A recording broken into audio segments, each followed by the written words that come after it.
3, 4.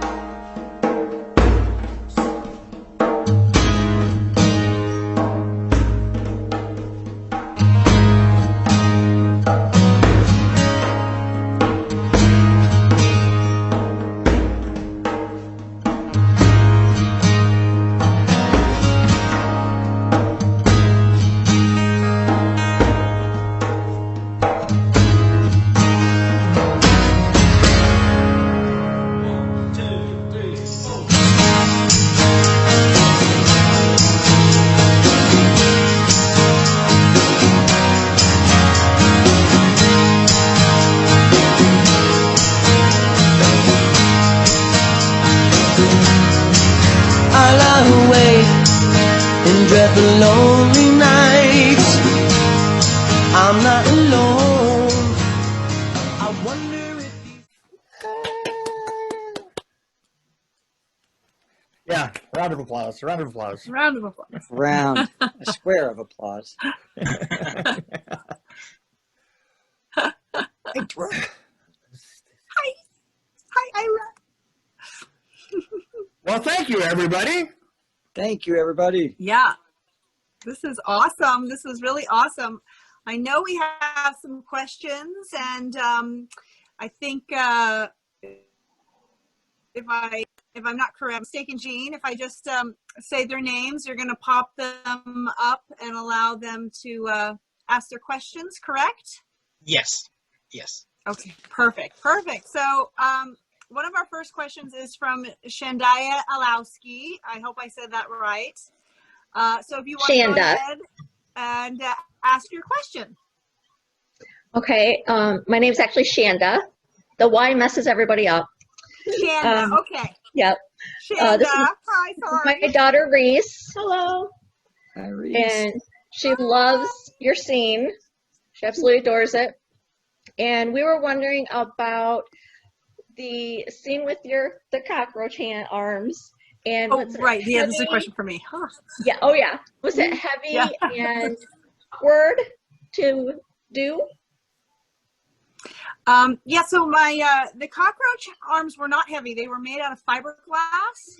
So they came kind of in two parts. So I stuck my hand inside and there was like a little bar. And so I kind of held onto the bar, and the cockroach arms were all on hinges. So I actually maneuvered it. So if I'd whip them back, they'd go back, and whip them forward. And then I had this big like wrap around thing on my waist, and then I had these two cones on each side. They were like opposite, like open cones, and I sat my elbows right into them, and then all of the flesh was draped across, and so that's how that worked. In between scenes, though, I did have I don't know what they're called, like a worker's bench, like they have like a kind of like a horse bench, I think they're called, like that you work on, like a piece of wood.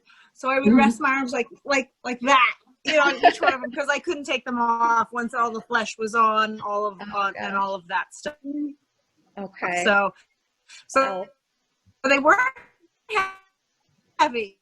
I hope Good. it took about 2 weeks from start to finish. I think we figured that out. Yeah, Oh, gosh. we Wow. did, right? Perfect. Yay. All right. So we have another question. Yes. Anything else? Nope, that's all. Thank you. Thank Does you. that answer your question? Thank you. Okay, yay. Okay, perfect. All right, so moving on. So we have another question from Ross Bryant. Are you on here, Ross? I got to flip through. I don't see him. Yeah, Ross. he is. I am on either. here. Yeah, there he is. Oh, yay. Hi, Ross. Hi. How are you? Hello. Would you like to ask your question? Yeah, my question is really general. I just wanted to ask any of the actors involved in the film what your best memory of making the movie was. I can answer that one. Take it away, Ira.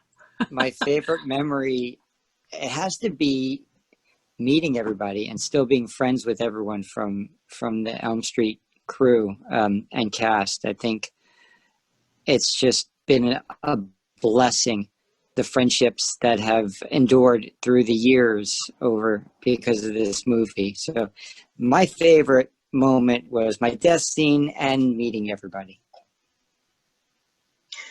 I think it is kind of amazing how well you guys are still in touch. I mean, I've worked with people from quite a few franchises, and I was talking with Brooke Theiss the first time, and it was like, oh, let me text everybody. We have a big text message going. I'm like, okay, wow. It just amazes me that you're all still in touch and that close. Yeah. I think the Nightmare franchise is pretty special, even though I didn't get to work on 3. Obviously, I'm very close to Heather. I don't know. There was something in the water or something. We're just all very, very close. Very close on the whole franchise. It's really true. And there's like even, yeah, Brooke Bundy can talk about her links to the Nightmare gang. I mean, it's pretty incredible, her links. I don't know if you want to take it away, Brooke. Sure. I was Brooke Theiss's first acting teacher. So that's when she was a little bunny. Yes. As old as my daughter is now. Trippy. Was it really? Yeah. Wow. So that was that connection. I introduced Tuesday to a philosophy in life that she was really fascinated by. Then she introduced her friend Andras, and then I became Andras's agent. And then Toy Newkirk and I became friends, but her mom was my best friend. So this, I mean, it's really this river that flows between all of us runs deep, and it's really quite mystical. Yeah, definitely. So, Mick, I don't know if you have. I've been hanging around. Any. I've been hanging around these people for years, but yeah, it's funny. I think that out of every film that I've done, as far as groups, the people from 3 and 4 are the tightest groups I've ever seen. You know, I reconnected here probably about 6 years ago, and it amazed me because the groups were already super tight, you know, and I mean, I've always been. Robert and I have been friends for years. I introduced him to Nancy originally, and I just it was funny because he also knows everybody and everything that's going on. So wait, Mick, did you just say that you introduced? I'm sorry, Nick, to cut you off. Did you just say that you introduced Robert to Nancy? Yeah, Nancy was a set dresser of mine. Shut the front door. I did not know that. No, you didn't know this. This is amazing. No, he owes you like lots of money. She's like amazing. Oh God, yeah, Nancy, she's incredible. Nancy was great. Nancy is she's just such a good friend. Yeah, no, I've known Nancy and stayed in touch for years. It's great. You know, she worked for me on several New Line Cinema films and other films as my set decorator, and then as a set dresser, and then a set decorator. We've been friends for a long time. Yeah, that's cool. Wow. Very, very cool. I remember one time. I remember one time actually going to the circuit, going to the Moscow Circus, and Robert and I went to the Moscow Circus together. And the great thing about Robert is that Robert, this was before he was working on V, and we went to the circus, and like nobody knew who he was. You know, wow. It was just great because later on he got this was just before he got the role in V, and then people recognized him better, right? You know, but there was this kid that was probably like 8 years old that was pointing at him, going, and Robert was like, funny. So Robert, he was sitting like just 2 rows in front of us, and just kept turning around and just standing on a seat and staring at Robert and going and pointing. Robert was, that's so funny. Yeah, Don't let the cat out of the bag. Yeah, don't let the cat out of the bag. Let me enjoy this while I can. Yeah, so please, yes. Yeah. That's too funny. So we have another question. It's from Aaron Reed. Aaron, are you on here? I just saw Aaron. Yeah, he's right. Can you hear me? Oh, I see Aaron. I think his microphone is off. Microphone. Yeah, there. Yeah, okay, there we Yes, go. I'm here. Go, What is my Aaron. question? There he I is. don't remember what my question is. Hi, Aaron. Hey, can you hear Oh, me? your question was. We can hear you. Yes, we can hear you. Welcome. Thank you for joining us. I'm here. Yep. Yay. I don't can remember you hear what my us? question was. Yes, I can hear Okay, you. so your question was, what was the most challenging part of making the film? So Yes, there you go. I'll throw it to Ira. What was the most The most challenging challenging part was my death scene because Robert had retractable blades, but they weren't retracting at the time of my scene, so they had to put a 2x4 by my heart, and Oh my I was God. very thankful that Robert was very on his mark and would always get it in the right spot. Otherwise, it would have been a real death. Are you serious? Dead serious. Wow. That would have been a SAG nightmare. Yeah, Exactly. It would have been a nightmare on my street, that's for sure. Yeah, right. Yeah. I saw a That's lawsuit. crazy. It's crazy. There was a lot of the film was made for very little money, and the funny thing is we had a DGA group that was brought in to do, and I don't think they gave everybody as much credit. In other words, at the head of the film, and I'm not talking about Rachel, but the head of like the AD staff and so forth, was very kind of from TV, and they were kind of from standard films. And we had been working horror films for a long time, and so the crew actually knew what was going on better than the staff that was actually running it. And I think that they always assumed that that being as we were non-union, that we didn't know what we were doing. Right. Oh, right. Yeah. Yeah, and we were so far ahead of the game than them. And I think that we kept surprising the ADs so badly that they'd just be standing there going, "Wait, you mean that worked?" Yeah, it worked. Shut up and get moving. Did you have a lot of freedom, Mick, in terms of, or did you have to fight for things? Oh no, we had to fight with Chuck all the time. Chuck was one of those people. Chuck is one of those people that I don't know how to say it. He was one of those people that he would wait until the very last minute, and then he would go, "Yeah, well, I know that this isn't. This is now. I know that this isn't what I wanted." Right. And then you're like, Right. "Dude, You're like, now? now?" Yeah, he was like that last minute with everything, and it just. Yeah. I remember the frustration on that set was so high. It was like everybody was just seething underneath because he was just. We were in constant crisis mode, and I remember one time that Roy Wagner had come. We were working in the Hall of Mirrors, and Roy Wagner. I'm walking up to the mouth of the set, and I'm probably 20 feet away, and Roy comes out of the end of the set, and he's looking around. He just looks around, and he finds a bucket on the ground, and he just kicks it as hard as he can.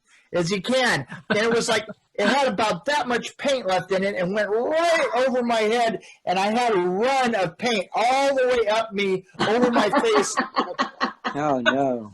And you know what? The thing is I didn't even say anything to him at the time because I was like, yeah, I know. I wanted to kill the guy like all the time, virtually every time I talked to him anyway. So That's crazy. But you know what? That is crazy.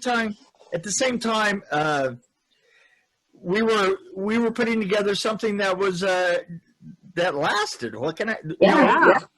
It had a great deal of tension on set, but. It kind of sounds to me like you probably it probably helped you grow, you know, in your craft, because you had to fly by the seat of your pants and come up with things and change things. Well, Maybe because I'm wrong. and because it but- wasn't, and because it wasn't the last time I would work with a dick. So it was good training. So it was good Right, training. good Yeah, training. yeah. Oh, Hey, boy. look, I'm 63 years old. I ain't pulling my punches now. I mean, Now you'd be like, I'm too old for this. yeah, I'm too old for that. I'm too old to be nice about it. Fuck that guy. Too funny. Brooke, what about you, Miss Bundy? Yes. What was the most challenging part of making the film? By the way, Brooke, can I just say that the acting that you did with, you know, with the neck down, you know, and being held by the hair, that was so picture perfect for what was going on, because it felt like you somehow channeled an inner Medusa or something, right? It was just great. It was just, I always adored that particular moment more than a lot of the others in the film. Thank really you. Thank you. I think it was really just a well, I guess it's like Ira's, you know. I mean, when there was danger, and there was true danger, and this is when he had actual razors. They were not rubber. They were the real deal, because they want to do it in one fell swoop. So it had to go from me being this kind of sweet mom, oh honey, blah blah blah blah blah, and then, you know, the voice from outside, where's the bourbon, and then Freddie says, where's the bourbon, bitch? And then pulls me back. But what we had to do was we had to choreograph it, because when he pulled me back, he had to swipe. And the swipe came very close. So we had to really choreograph the whole thing. And Robert, as Robert is, just amazingly professional. And we went over it and over it and He over it. is so meticulous. He is so meticulous. So I did confide in him that I'm a really clumsy person.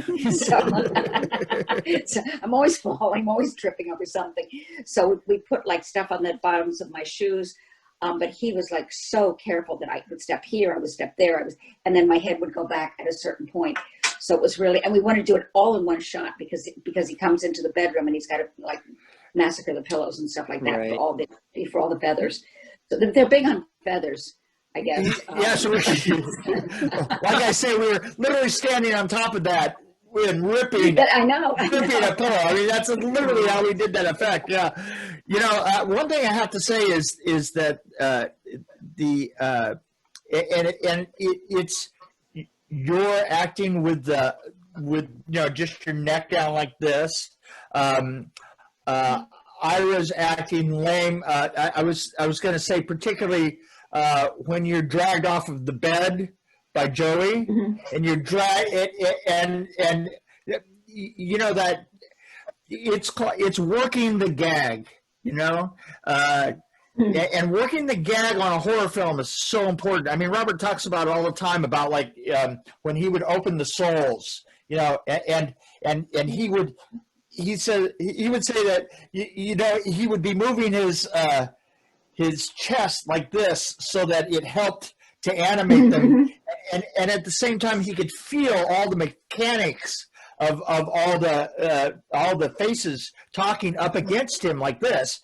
And it's kind of a specialty of this kind of film, is when you're going in and you're working the gag as hard as you possibly can. I mean, Brooke, come on, you with the cockroach hands and all, you work the gag so well. Especially, you know, with your face coming off and all those pieces of silk and you know, the goo and all the rest of that.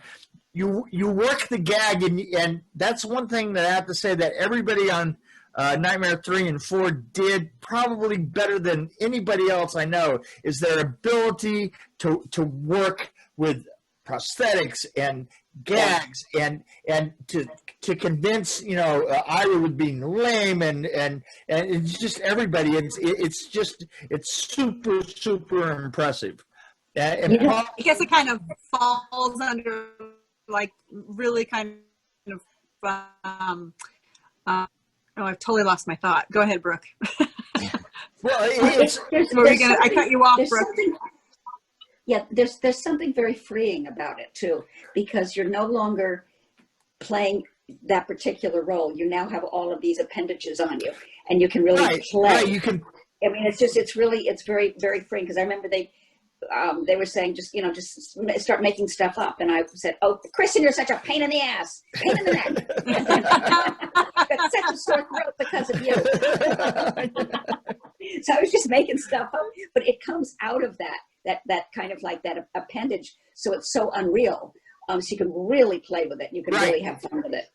Exactly. That's when you really throw yourself at it. I mean, and the thing is like I talk about, everybody did just such a good job on 3 and 4 that we were kind of up above some of the other films, a lot of the other films that I worked on. Like I worked on a film called Ouija Board, which was done just before this. And in fact, the DP crew came right off of Ouija Board onto this show. And one of the elements in Ouija Board was I was trying to teach her just how to react to an axe in reverse, right? Oh, wow. And so we're pulling the axe so that it can go right by her face and then put it in reverse, right? I'm trying. My God, I couldn't get her to do that much, Brooke. I mean, I swear to God, it was like I didn't have this much hair then, but I pulled out what I had. Back to bachelor party. Oh my God! It was like and the great thing is then you cut to like 10 years later. I'm working on Hercules, and she shows up in New Zealand. I was like, oh my God, what am I, cursed? I'm 63 and I don't care anymore. Yeah. That's funny. I was going to say it's physical comedy, and without you said the gag, So if you like getting your hands dirty, it's fun physical comedy. It's Charlie Chaplin. It's Charlie Chaplin and the Keystone Cops. It really is. All right, so we have a few more questions. So Shanda, I think you asked another question. If you want to ask your question, I think it was regarding Nancy's hair. I didn't remember that one. Yeah, they switched the hair. What? It seemed like it went from one side to the other. That was just from the first one to the third one. Yeah, that was a mistake. Continuity. Was that a continuity mistake? Really? It Yeah. happens. You know what? It's kind of funny because there was a certain respect to how her. We were running out of time, and her hair had been kind of set in a particular way, and the way that the permanent wave was in her hair, there was a dip right there, and the dip was where we needed to put that. The thing is there was if you notice the way that her hair was framed, it was framed around that particular lock of her hair, right? And somehow or other we got the permanent on. Literally, her hair was like going the wrong direction right there, and we screwed it up, and that's it. She had gorgeous hair. Absolutely beautiful. I think you actually see that in a lot of horror franchises where there's a lot of sequels. Like, for instance, with Friday the 13th, The Mask, there's a different special effects person for every movie. So each mask is totally different. And then between part 6 and part 7, there was propeller damage on one side. They moved it to the other side for the next movie and totally missed it. So I think it's something easy to do in that case. Hey guys, we're going to lose Ira in a couple of minutes. I just wanted to say thank you very much, man. Thank you. Thank you, And Ira, for everything. I will be getting a hold of you, my friend. Yes, you will. And there's a few more questions, but I want to throw this out to Ira as well before he leaves. So Joel, I think Joel has a question.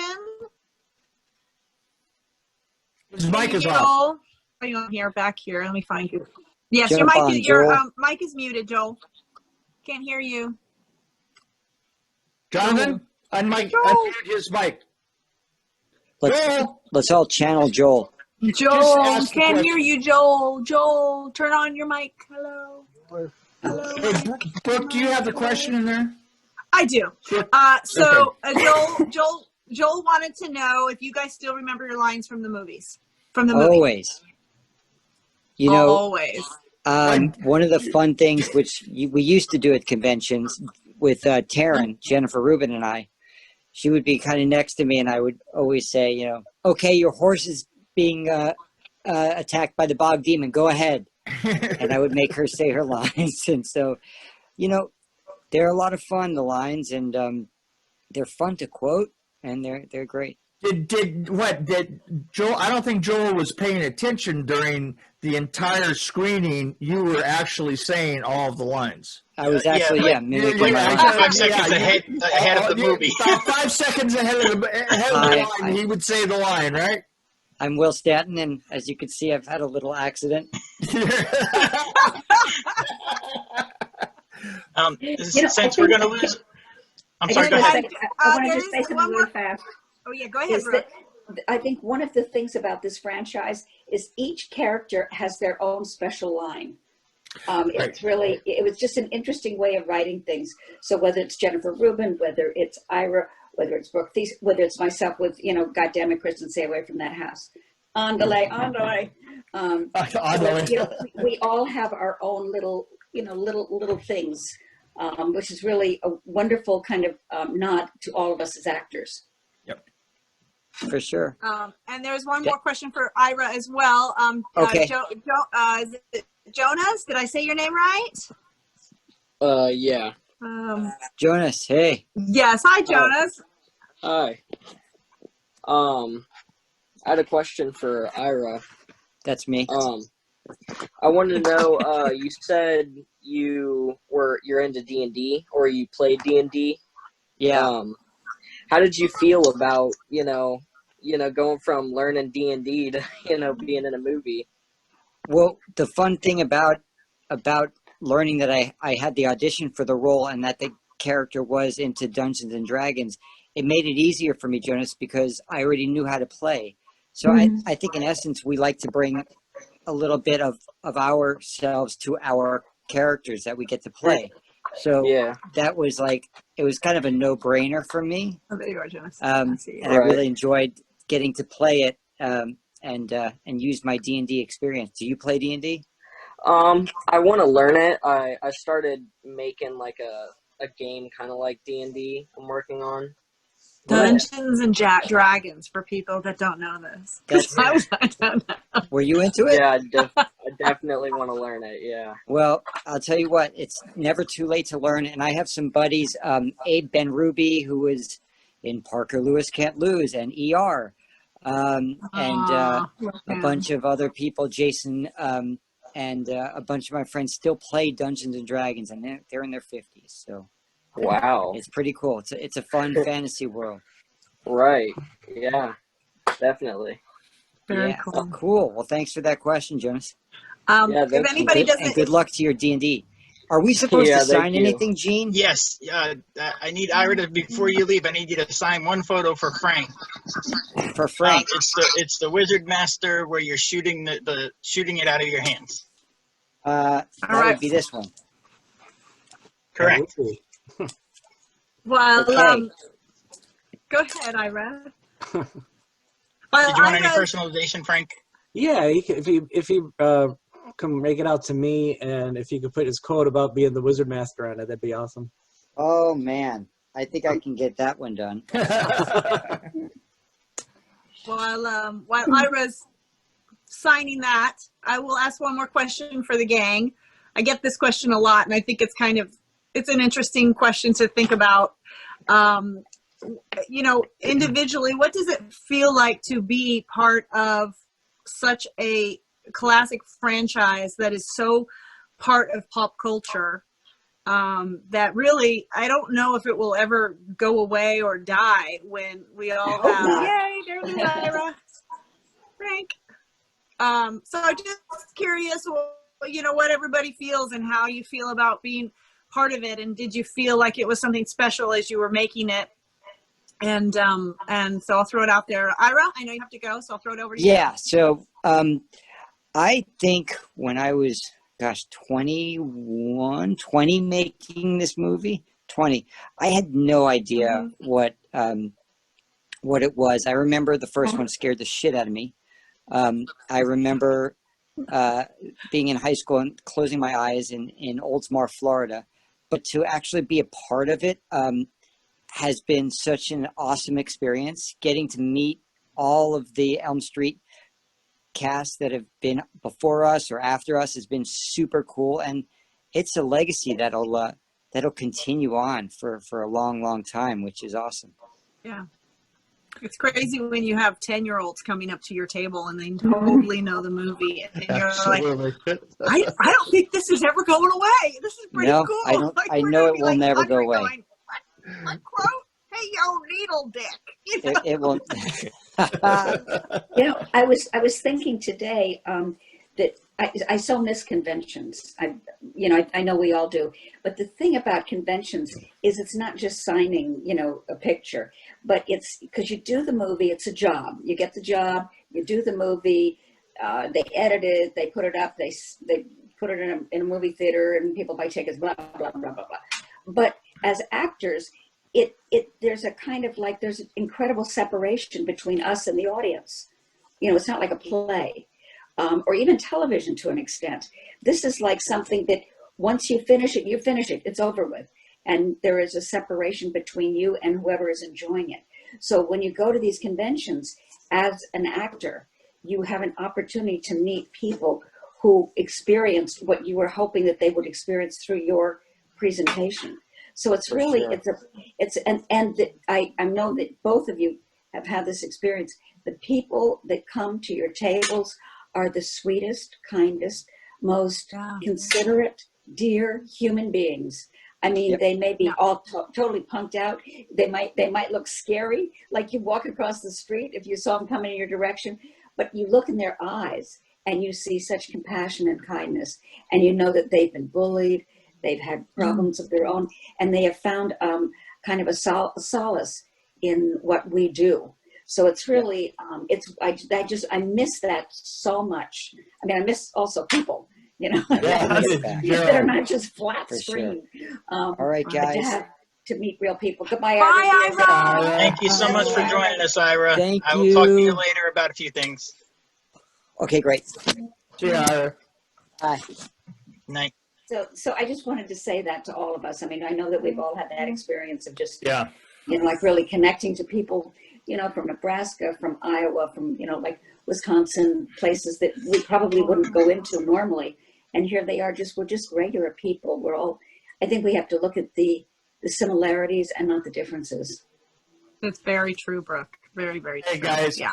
I have to go myself. Me too. I just looked at the time and I have to run. Listen, everything. It has been such a blast. Always a blast to see you guys. Hey, Mick.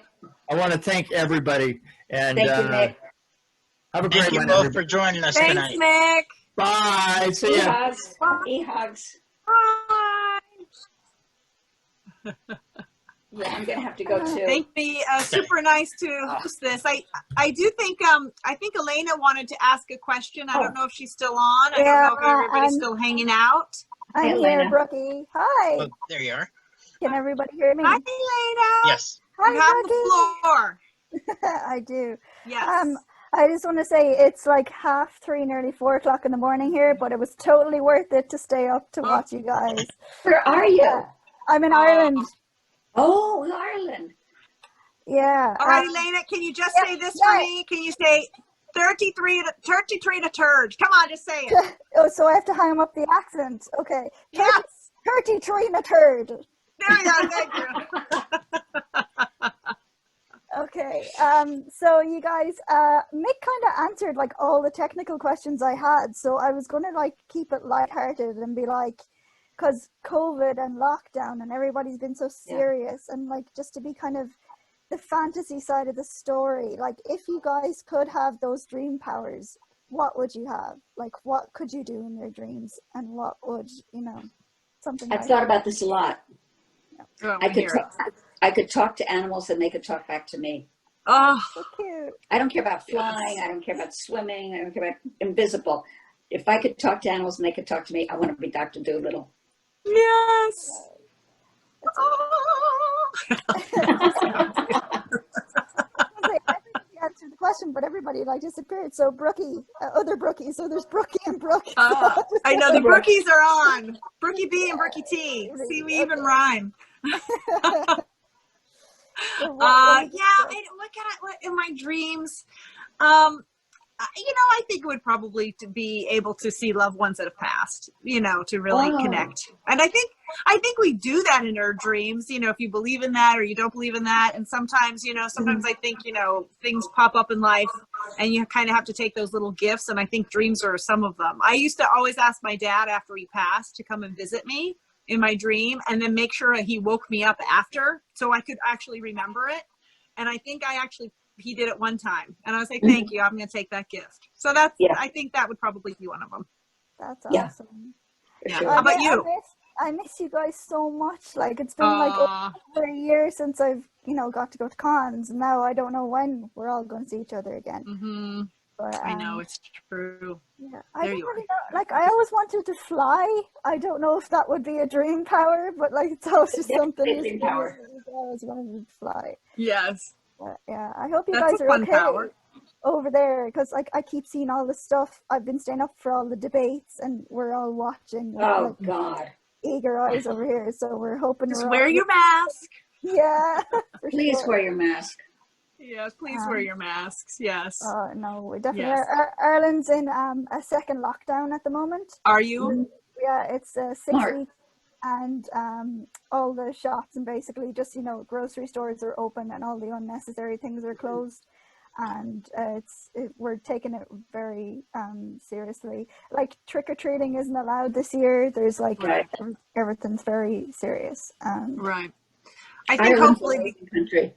I think so many of the other countries have really learned how to deal with it, and not that what they didn't work. It's just, we've had this second wave. And so I think the other countries will kind of nip it in the bud quicker this time because I think they do know what works now. So hopefully that will happen. And hopefully if, all of America has a second wave, I know we have certain states that are having second waves.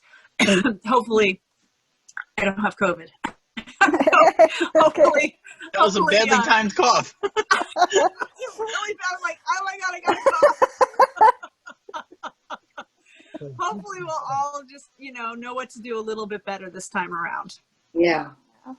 You guys are more people than us anyway, so it's like it doesn't seem fair. But yeah, I wish you all the luck with the election and with COVID and Thank stuff. you. And Go vote. And if you're in the States, vote. Please vote. I would vote. I don't care how you telepathically. vote. Although Brooke B cares how you vote, but just vote. Then you can't bitch if you don't vote. That's right. Right? Yeah, totally. I think I'd vote for the right person. I'd like to think I would. But yeah, so basically I miss you all so much and I hope we get to see each other again. And Thank you for staying up so late. You're such a dear for doing that. Right. Always. I love Ireland. Ireland's a beautiful country. Have you been? I've never been. Yes. I've never been. Oh, yeah. Oh, you have It's to. so sophisticated. I don't know why you didn't think it was going to be. I thought just be drinking a lot of beer and stuff like that. But it's like really chic. I mean, we're talking chicity chic. The food is like arranged so beautiful. It's an amazing country. Wow. Yeah, lots of Louis Vuitton. Did you go to the West Coast? Train a turd. Okay. Did you go to Galway by any chance, Brooke? No, I didn't. I was only there for a day. So, but I was like, I was totally blown away. I mean, I had this really provincial idea of it, and it just like, I was like, what? It was just elegant. Wow. And hip and cool and just marvelous. It's a beautiful country. Thank you. Well, I hope you can all come over when this is all over. I hope so. Be lovely. Yeah. Well, anyway, so it's like 4 o'clock in the morning. Okay. I better go to sleep. Just sleep. Yeah, totally. It's totally worth it. And it was great seeing you guys. And yeah, all the best. Thanks for joining us, Alina. Thank you. Good night. Night. I know I know it's just Brookie B and Brookie T, but I will open the floor if there's any last questions before we sign off. And if anybody wants pictures or whatever, last time chance to get it in. So if there's any last questions, I'll open up. Before we do go, Yes. Go ahead, Gene. Brooke T, I need you to sign one photo for sure. So Okay. Okay. Just so we don't all disappear all of a sudden. Yes, I know. Right. Okay. I'll remember that. I'll open the floor before I sign it for any other last questions. I've got one over here for Brooke. Greg has one. Which Brooke? Well, both of you actually, but Okay. I'll start with Brooke Bundy. When you got a hold of the script, was there any idea as to, like, did they try to mask it at all? Like it wasn't going to be an Elm Street? Or how do I phrase this better? I'm a little tired. You know, for Star Wars, for example, they tried to cover up that they were making a third movie. Was there any, like, when you were auditioning, did they let you know you were auditioning for an Elm Street film, or was there anything along those lines? Oh no, I mean, I know I was auditioning for Elm Street because I kept turning down horror movies because I didn't want to be part of the possibility of someone like sitting in a dark movie theater in some state in the United States going, hey, that looks like a good idea, chopping up people. So I didn't want to be part of that kind of karma. So I kept turning them down. And my dear agent just said, no, I think this is really going to be, you know, a winner. And I had no idea about Nightmare 1 and 2. I'm totally clueless. They just weren't the movies that I would see. So anyway, so when I got this, it was still kind of like Alice in Wonderland. It was like, really? What's going on here? And then my favorite thing was on 4, after I had been decapitated. I said to Robert when I was on the set, the first day I was on the set, I said, Robert, I don't understand this. And he said, what don't you understand? I said, okay, you decapitated me, right? He said, yeah, I did. And I said, I know, I was there. You did decapitate me. He said, yeah. I said, so why am I in 4? And he said, okay, Brooke. And I said, what? He said, shut up. Got it. So that has been said to me before as I point out something that could possibly get me fired. or someone I can hear Robert saying, you know, wow, she's right. We did kill her off on 3. So. And for both of you, after reading the scripts, you know, they're both very different but very fun film experiences. What were your thoughts after reading them? Because they are not just your traditional standard slasher fares. Brooke, do you want to take that? Brooke T? That was a hard one for me. I think maybe you know, I'll be totally honest. I was 18. I was so excited to book a job. And I knew a little bit about the franchise because 3, I think, really put it on the map. I loved, 1 is probably I love horror movies, and 1 is probably my favorite horror movie. I think I watched it almost on the seat, like on the floor of the movie theater with my best friend through my peeky hole, which is how I watch scary movies. And so I think just for me, I think as I read it, for me, doing reading the cockroach and really wondering how they were going to pull that off was truly, you know, that was a fun as an actor to be a part of, because that's all not me really. I mean, once I get into all the prosthetics and stuff, it kind of becomes you, but when it's on the page, you go, oh my gosh, I wonder what they're going to do. Right. How's this going to come to life? So that's how I felt, but I was just stoked to have a job. Brooke? I think I was confused. I mean, I think I read it and I was going, what? Excuse me? What happened? Wait, what? But I just kept reading, where's my part? So that was my commitment to it. So it was, you know, I mean, it was confusing. I couldn't figure out how he came out of walls, he did this, he came out of mirrors, he did that, he ate people, he vomited them up, he was a snake, he was a this, it was like, oh, forget it. Where's my part here? So. Awesome. Thank you so much. Thanks for doing this. You're so welcome, Greg. Thanks for the question. Any last questions? Anybody else? It looks like Patrick has a question. He mentioned it in the chat here. Oh, kitty. Kitty. Hi, everybody. Orange cats are the best. Yeah, this is Jonesy. He's my buddy. Hi, Jonesy. He's been watching the movie with us. Well, first of all, thank you so much for being here. It's really quite a treat to be able to experience this as a fan, especially during COVID, no less. And it really puts a new perspective on it. Nightmare 3 is my favorite. So, yeah, I think Ross might have actually asked my question earlier, but I asked something else at a previous viewing of another movie, and I'll ask you guys the same thing. Was there anything like any kind of like practical jokes or like pranks that you guys like played on your co-stars or the crew or anything like that? I don't think so. Maybe with the young folks. Did you young folks do that? No, I don't know. I'm not really good at that stuff. So I think probably maybe the boys might have had some stories. Oh, I bet they did. Yeah. Yeah.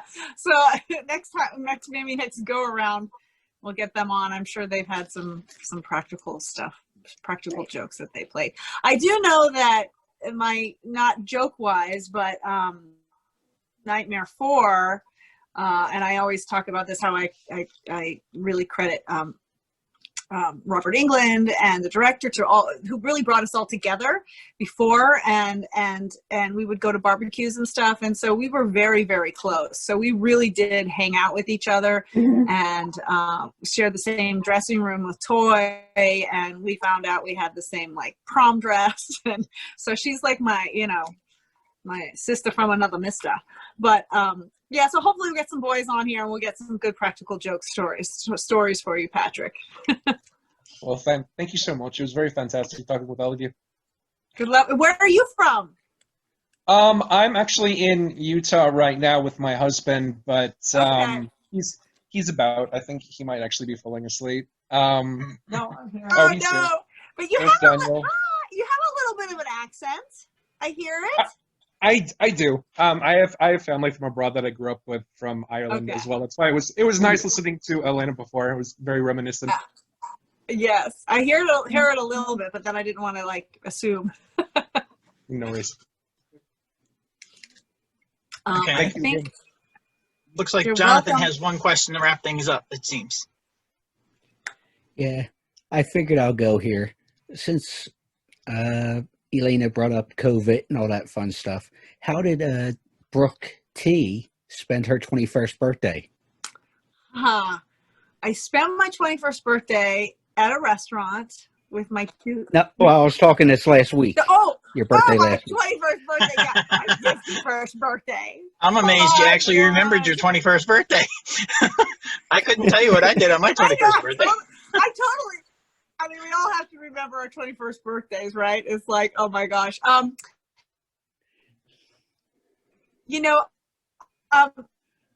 actually had a lot like the 21st. And so I took her horseback riding, and then we have one family that we've quarantined with, which is my son's girlfriend's family, because they're high school sweethearts, so we're really close. And I threw her a little surprise party. And then on my birthday, I got my toes done, I got my hair done, and I went shopping. So it was a really good day. Wow. So that's how I spent my. I know, right? Everything, like the mall is open, and my daughter was like, "Let's go." So I'll share a picture on my Instagram of the funny shirts we got, our twin shirts together. I'll put them on there tonight. When was your birthday? When was your birthday, Brooke? A week ago tomorrow. So the 23rd, October 23rd. Oh, okay. Okay. Cool. I'm on the cusp. I'm really nice, and I can don't cross me or I'll sting you. So Scorpio. You can cross me, just don't cross my family or friends, right? Oh yeah. Well, I'm the same. All right. Any other questions? This has been. Oh yay, Elena's the 23rd of March. This has been so lovely to host. Thank you so much, everybody, for joining us and all your wonderful questions and seeing your smiling faces. Are such a all the people on the show and behind the scenes. So we thank you so much. And Jean, thank you. And Jonathan, thank you so much for putting this. And we will together. see you tomorrow night Awesome. and we will see those tomorrow night with a Howard Burger for New Nightmare. Yes, tomorrow night we're doing 2 more films. I won't be here myself, but Jonathan will be here hosting everything. Did you have a second guest, or was it just one?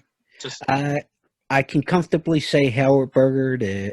Emmy Award or the award-winning makeup effects artist. There might be one surprise like we had earlier, but I'll know more in the morning. Okay. So everybody that's here, go ahead and join us tomorrow night if you'd like to. And now we just have one photo for Brooke T to sign. Yes, I haven't forgotten. Brooke B, thank you very much for joining us. You're free to go whenever you want. Thank you so much for staying. Thank you. Okay, stay safe. Wear a mask. Right. Okay, I'm just trying to get the spelling right. What picture do you want? It's Reese, right? Did I say that right? Yes. The picture of you turning into the cockroach. Yes, it's the roach arms one. Yes. Okay. This one? Yes. Okay. Yep. Yay. Okay. I'm going to say, so one of my favorite lines is, I don't believe in you, but can I put, I believe in you? Or you want the actual line? Yeah? Yeah, I'll have the actual line. Want the real line or you want the, I believe in you? Totally up to you. The real line. Okay, you got it. You got it. I don't blame you. I always feel so like telling some kid I don't believe in them. So, all right. Right. Right? All right, so I'm about to sign. And of course, she's got me thinking of the Don Williams song where he sings about believing and stuff.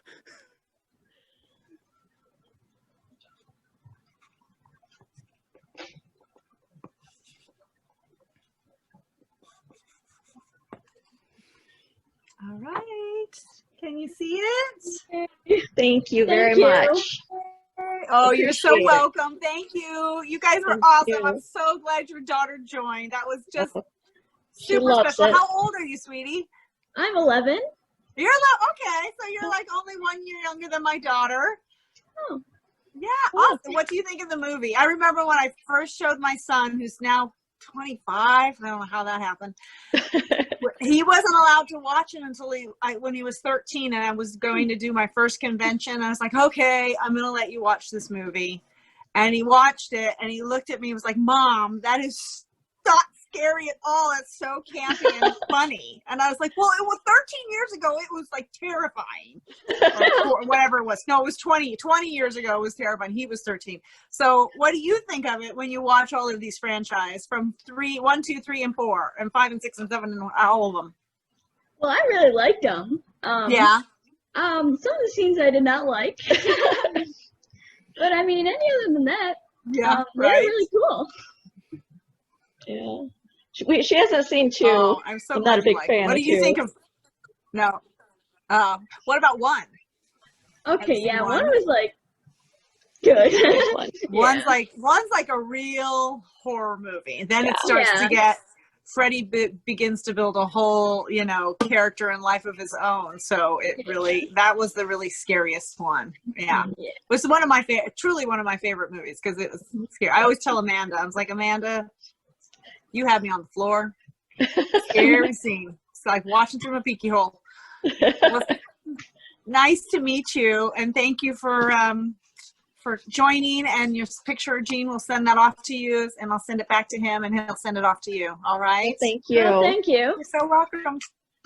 Bye, everybody. Good night. Thank you again, everybody, for joining us tonight. Bye, Frank. Bye, everybody. Elena. Bye, Jonathan. Bye, Jonas. Bye, Frank. Did I